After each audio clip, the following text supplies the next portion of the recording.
In today's video, I'm going to teach you how to type equations with Equation Editor in PowerPoint. By the end, you'll be able to insert clean, professional math into your slides quickly and confidently. First, open the slide in PowerPoint where you want the equation to appear. Take a second to place your text cursor at the spot where the equation should go. This helps PowerPoint drop the equation exactly where you expect it.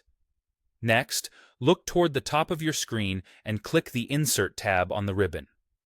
This is where PowerPoint keeps tools for adding content like pictures, shapes, and, in our case, equations.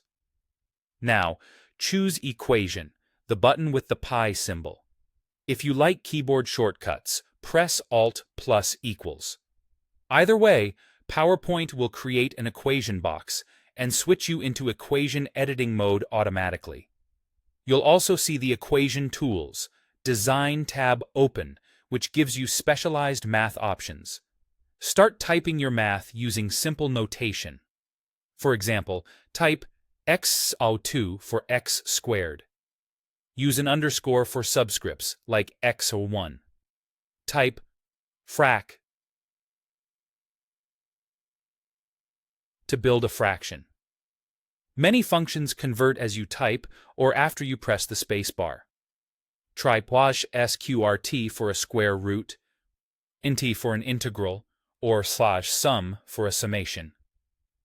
Parentheses and brackets will size themselves as your expression grows, so you can type x2 plus 1 and PowerPoint will format it neatly. If a symbol doesn't appear the way you expect, keep typing. The editor often completes structures once it has enough context. If you prefer to click instead of type, use the Equation Tools, Design tab to insert symbols, fractions, or matrices.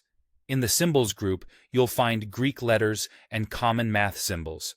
In the Structures group, open the Fraction menu to pick stacked or slash styles, the Script menu for superscripts and subscripts, and the Matrix menu to choose the size and layout you need. As you select a structure, PowerPoint inserts placeholders. Just click into each box and type your values. You can also switch between professional and linear views on this tab if you want to see the equation as formatted math or as plain text code. When you're happy with the result, click anywhere outside the equation box to finish. The equation will behave like an object on your slide, so you can move or resize it just like any other element. If you need to make changes later, simply click back into the equation to edit. That's all it takes. Insert, type, refine with the Design tab, and click away to finalize. With a little practice, you'll build clear, consistent equations in no time.